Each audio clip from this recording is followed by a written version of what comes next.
Hello દોસ્તો, આજે આપણે બનાવીશું દૂધી અને ચણાની દાળના શાકની રેસીપી। તો શાક બનાવવા માટે મેં અહીંયા એક દૂધી લીધી છે।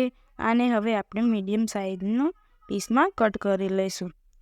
તો તમે જોઈ શકો છો કે મેં દૂધી આવી રીતે કટ કરી અને તેને પાણીથી સારી રીતે ધોઈ દીધી છે। તો હવે ચાલો આપણે શાક વઘારી લઈએ દોસ્તો। તો શાક વઘારવા માટે મેં એક પેનમાં 3 થી 4 મોટી ડાંગલી જેટલું તેલ લીધું છે અને તેલ આપણે થોડું ગરમ થઈ જાય એટલે આપણે તેમાં રાઈ નાખીશું અને રાઈને સારી રીતે ફૂટવા દઈશું। અને આપણી રાઈ સારી રીતે ફૂટી ગઈ છે તો હવે આપણે તેમાં મીઠા લીમડાના પાન અને હિંગ નાખીશું અને હવે આપણે કટિંગ કરીને રાખેલી દૂધીને તેમાં એડ કરી દઈશું।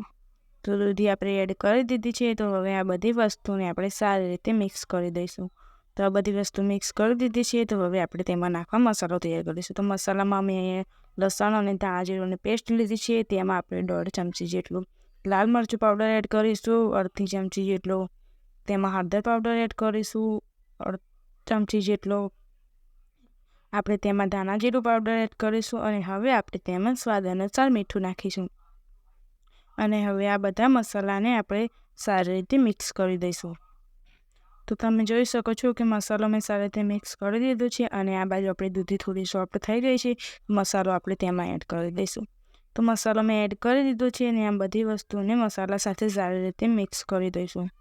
બધી વસ્તુ મસાલા સાથે સારી રીતે મિક્સ થઈ ગઈ છે, તમે જોઈ શકો છો અને તેનો કલર સરસ આવી રહ્યો છે। હવે તેમાં આપણે કટિંગ કરેલું ટામેટું એડ કરી દઈશું અને આ બધી જ વસ્તુઓને સારી રીતે મિક્સ કરી દઈશું।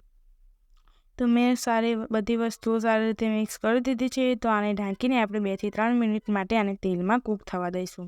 તો 2 થી 3 મિનિટ થઈ ગઈ છે, તમે જોઈ શકો છો કે આપણી દૂધી અને ટામેટાં સરસ કૂક થઈ ગયા છે। હવે આપણે તેમાં બાફેલી ચણાની દાળ એડ કરી દઈશું અને હવે આપણે તેમાં એક મોટો લોટો પાણી એડ કરીશું અને આ બધી જ વસ્તુઓને સારી રીતે મિક્સ કરી દઈશું। તો તમે જોઈ શકો છો કે મેં બધી વસ્તુ સારી રીતે મિક્સ કરી દીધી છે। તો હવે આપણે આને ઢાંકીને 10 મિનિટ જેવું થવા દઈશું। તો 10 મિનિટ થઈ ગઈ છે, તમે જોઈ શકો છો કે આપણો શાકનો કલર એકદમ સરસ આવી ગયો છે અને તેમાં રસો પણ એકદમ મીડિયમ રહ્યો છે। તો તમે આપણી દૂધી અને ચણાની દાળ કૂક થઈ ગઈ છે સારી રીતે। તો હવે આપણે તેમાં કોથમીરના પાન એડ કરીશું અને આ બધી વસ્તુઓને આપણે સારી રીતે મિક્સ કરી દઈશું। તો આપણે બધી જ વસ્તુઓ સારી રીતે મિક્સ કરી દીધી છે અને આપણું શાક એકદમ તૈયાર થઈ ગયું છે, તમે જોઈ શકો છો અને તેનો કલર અને તે ખાવામાં પણ એકદમ ટેસ્ટી લાગે છે। તો ચાલો હવે આપણે તેને સર્વ કરી લઈએ। તો તમે જોઈ શકો છો કે આપણી ચણાનું અને દૂધીનું દાળ એકદમ સરસ છે અને તેને જોઈને જ ખાવાનું મન થઈ જાય તેવું આપણું શાક તૈયાર થયું છે અને એનો કલર પણ એકદમ સરસ આવે છે। તો દોસ્તો તૈયાર છે આપણે દૂધી અને ચણાની દાળનું શાક।